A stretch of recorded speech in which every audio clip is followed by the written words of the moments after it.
Naisi rünnatakse üle kogu Ühendkuningriigi sama inimrühma poolt. Ja nüüd ei ole enam oluline, kas oled immigratsiooni poolt või selle vastu. Küsimus on selles, kas sa hoolid üldse oma naiste kaitsmisest. Sest sa pead kuulama, mida nad räägivad. Ja ausalt öeldes on see üsna südantlõhestav. Ma kardan, et iga kord, kui ma koolist välja tulen, on nad teisel pool teed ja jälgivad, kuidas kõik välja tulevad. Ja ma tunnen, et ühel päeval jälgivad mind või teisi minuvanuseid inimesi lihtsalt need mehed. Ja see tunne tekitab sinus ebakindlust. Ja sa oled sellises vanuses, kus tahad natuke vabadust, et välja minna ja end hästi tunda. Unusta see, et tema tahab seda vabadust. Iga lapsevanem peaks tahtma seda vabadust. See laps on lihtsalt laps. Ja ta ütleb, et nüüd teab ta, et kui ta koolist lahkub, siis on seal mehi, kes teda jõllitavad, potentsiaalsed kiskjad. See peaks kõigis häirekella lööma. Ja ometi ikka veel püüavad inimesed väita, et see asi on välja mõeldud. Seda ei saa teha. Ei, ma ei saa. Ma pean nüüd kooli minema pikemat teed pidi. Ma ei saa enam eriti üksi linna minna. Ma pean tõesti minema koos sõprade või vanematega. Ja ma ei saa isegi eriti parki minna, kui seal pole mu sõbra vanemaid. Kas sa tead, kui südantlõhestav see on? Kui vale see on, et tüdruk peabki pidama täiesti normaalseks seda, et ta ei saa kuhugi minna ilma vanemateta. Ta ei ole 5-aastane. Ta on mis? 15, 17? Selles vanuses peaksid need tüdrukud mõtlema, jah, me tahame välja minna ja üksi olla, aga nad on hirmust kanged. Sellel tüdrukul on täielik õigus tunda nii, nagu ta tunneb. Tema ja kõik tema sõbrad on Ühendkuningriigis äärmiselt ohus. P-Milles reform avaldas 219 leheküljelise jõuguraporti ja seal öeldi, et 13 000 jõuguliiget said vaid hoiatuskirja selle asemel, et neid kriminaalkorras vastutusele võtta. 13 000 kahtlustatavat jõuguliiget said ainult hoiatuskirja või kriminaalmenetluseta teadet selle asemel, et neid süüdistada. Hoiatuskirjad. See tähendab, et sinu tütre turvalisuse küsimust lahendatakse hoiatuskirjaga. Ohvreid oli veerand miljonit. Jõugud koosnesid peamiselt Pakistani päritolu meestest, mis tähendab, et nad olid valdavalt moslemid. Saad mind haigeks, me loeme selle läbi.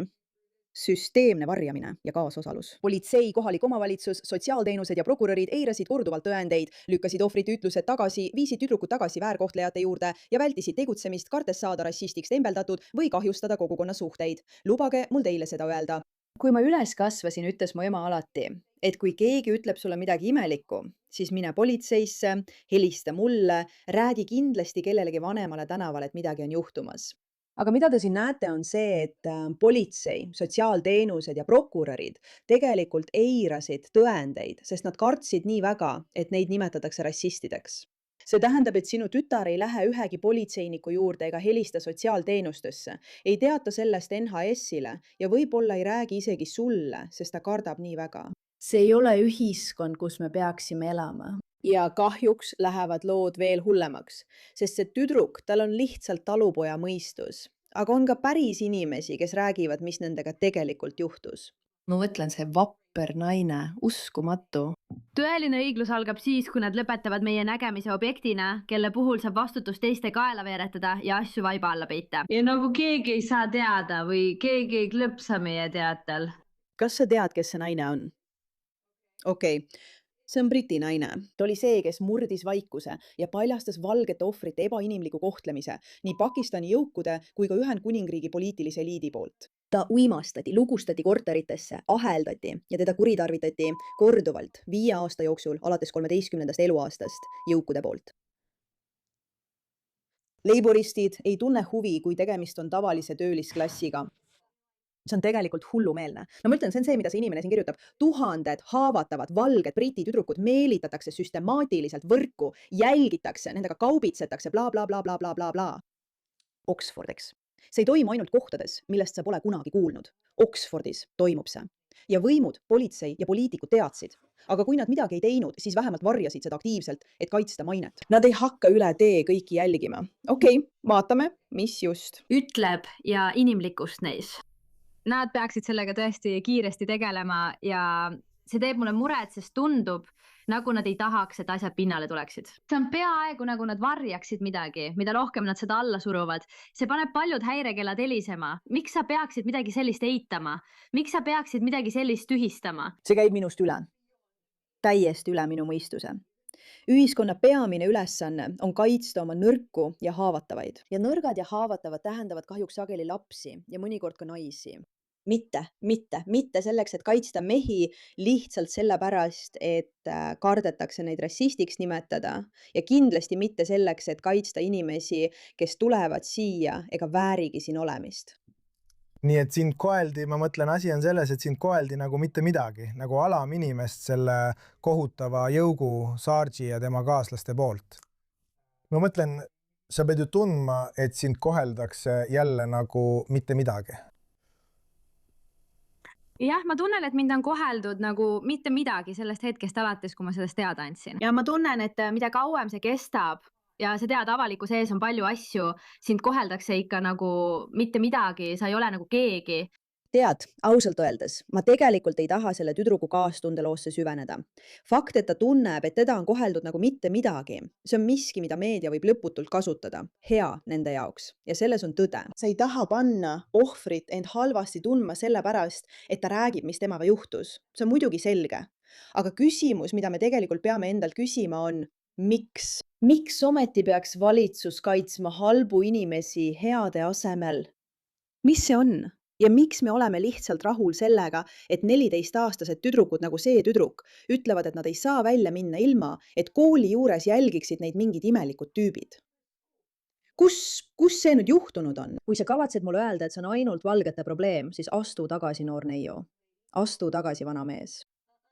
See naine ei ole päris õige ja vaatame, mida tal öelda on. Ma usun sellesse raportisse ja ma ütlen teile miks. Ma räägin teile nii isiklikult kui ka professionaalselt.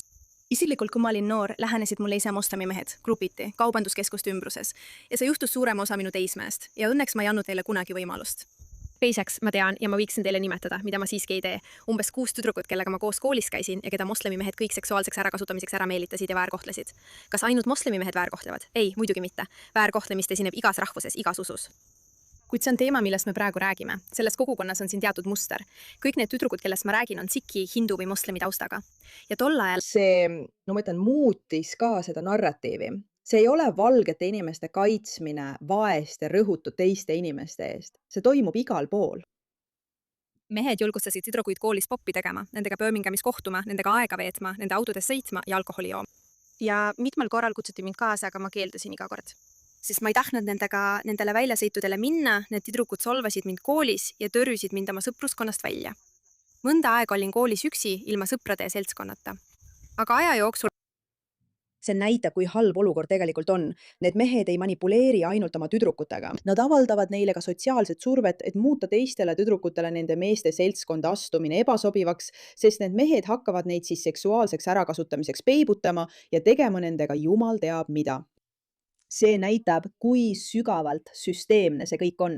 Nad ei mõtle ainult sellele, kuidas ühe korra midagi teha ja pääseda. Nad loovad kultuuri, kus mitte ainult tüdrukud ei jookse koolist ära, vaid ka tüdrukud survestavad teisi tüdrukuid sama tegema. Need noored tüdrukud, need noored naiivsed tüdrukud, neid rakendavad sõna otseses mõttes need seksuaalse ärakasutamise jõugud, et nad survestaksid teisi tüdrukuid sama tegema. See on hullumeelne. Nii et sa nägid, kuidas nende tüdrukute elud lihtsalt hävitati. Nad kas kadusid koolist puudumiste tõttu või muutusid nad depressiivseks varjuks iseendast. Ja loomulikult sattusid nad lõpuks ka oma perede pahameel alla, kui need said teada, et nad sebisid nii-öelda nende moslemitest meestega, kes olid muidugi ka vanemad. Ja nüüd tagasi vaadates näen ma, et neid tüdrukuid peibutati seksuaalseks ärakasutamiseks. Nii et ma olen oma päriselus näinud, mis nende tüdrukutega juhtus. Ja kuidagi ei lubanud mu südametunnistus mul sellises käitumises osaleda ega nendega suhelda. Ja ma arvan, et minu vaimne elu päästis mind üles kasvades. Kas ma võin lihtsalt öelda kõigile vanematele, kes seda vaatavad ja kardavad, et see võib juhtuda nende lastega? Pidage meeles, et kui annate oma lapsele tugevama sisemise kompassi ja võime seista vastu sotsiaalsele survele, isegi kui see on väga raske, on see tema elus tohutult oluline tegur. See tüdruk pääses lihtsalt sellepärast, et ta usaldas oma sisetunnet ega allunud, kuigi sotsiaalne surve surus teda ikka ja jälle. Ja võib-olla just selle tõttu saab ta nüüd olla see, kes ta on. Ärge kunagi unustage seda. see ei seisne ainult väliste süsteemidega võitlemises ja selles, et püüda panna neid inimesi oma tegude eest vastutama ja füüsiliselt panna mingi tõke, et selliseid tegusid ära hoida. Aga see seisneb ka selles, et me suudaksime õpetada oma noori lapsi enda eest seisma ja mitte sellistele asjadele alluma, isegi kui see on väga raske. Siis oma tööelus olen töötanud jõugutohvritega, olen töötanud mitmete moslemi tüdrukute ja naistega, kes on kannatanud tugevalt indoktrineeritud perede tõttu, kes neile väga karmid reeglid peale suruvad. Abielud, rasedused ja meesperede liikmed. See on kogukonnas probleem. Ja kui seda ei tunnistata, siis üha rohkem naisi ja tüdrukuid hakatakse kuritarvitama ja ära kasutama nii kultuuri sees kui ka sellest väljaspool. Nad kannatavad edasi. Religiooni ja rassismi küsimus on oluline, sest see toob esile teatud suundumuse. See toob esile mustri. See toob esile kuritarvitamise aluseks olevad põhjused, mis esinevad selles ühes grupis. Ma tean seda, sest olen sündinud ja kasvanud islami kogukonnas, kus on samuti olnud probleeme laste väärkohtlemisega. See on midagi, millest ma räägin ja mille ohvreid ma samuti abistan. Väärkohtlejad kasutavad ära iga õpetust, mida nad leiavad, et õigustada oma väärkohtlemist. Ja antud juhul selle raportiga näeme, et see ei ole mitte ainult valdavalt seotud ühe konkreetse grupiga, vaid sellel on ka seosed kogu Inglismaa, Suurbritannia süsteemiga, kus seda väärkohtlemist on süstemaatiliselt varjatud. Ja selle vastu tuleb midagi ette võtta. Tead, Suurbritannia ei saa jätkata tavapäraselt, teades, et see on juhtunud nende enda noorte, tütarde, laste ja naistega, kes kannatavad siiani selle tõttu, mis on aastakümneid toimunud. Tead, mõnikord ma tegelikult küsin endalt, kas me elame simulatsioonis, kas see on võlts? Sest mulle tundub, et kui sa kuuled süstemaatilistest väärkohtlemise jõukudest, mida on täielikult aksepteerinud sinu meditsiinisüsteemid, politseisüsteemid, haridussüsteemid, sotsiaalsüsteemid, midagi selles paneb mind tahma juukseid peast kiskuda ja seda võitlust igavesti võidelda ning mitte midagi muud teha. Ja ometi on kuidagi ikka veel inimesi, kes on selles osas kõhklevad ja ebakindlad. Vabandust, me ei räägi 1 loost, ega 10 loost, ega 100 loost, ega isegi 1000 loost. Me räägime 100 000 lugudest ja see kõik on jälgitud, dokumenteeritud, süsteemne. Ja ometi arutame me ikka veel, miks kogu Briti valitsus pole tagasi astunud. Ma mõtlen, kuidas keegi tegelikult ei vastuta selle eest, mis kahju nendele noortele tüdrukutele tehakse. Kus me ühiskonnana üldse oleme, kui see ei ole meie peamine prioriteet? Ja lood ei tule ainult väljaspoolt, vaid noortelt, kes seda tegelikult kogevad. Kuulake, mida neil on öelda. Ükskord oli telefonipene, kus ta üritas mind kadunuks kuulutada ja ütles viivad ära Aasia mehed ja mind väärkoheldakse. Nüüd ütles kõnekäsitleja talle vastu, et sa ei saa neid kirjeldada kui Aasia mehi, sest see on rassistlik. Põhimõtteliselt peaksid sa lihtsalt rõõmus olema, et su last õpetatakse tundma teist kultuuri. Ükskord oli telefonikõne. Telefonikäsitleja ütles talle, et näed, kas sa näed seda? Kas sa tõesti näed seda? Muide, see on igal pool, see pole ainult Ühendkuningriigis. Õpilased vägistati pärast seda, kui nad pidid elama koos 125 pagulasega ühes kompleksis, et aidata lõimumist. Hirmunud Hollandi noored pidid aastaid taluma vägivalda ja ahistamist. See on nüüd prioriteet number 1. Kui räägitakse lääne hävitamisest, peame endalt küsima väliste tegurite kohta. Nad on tohutud, nad on probleemsed ja igaüks neist meestest tuleks igaveseks vangi panna ja kinni hoida.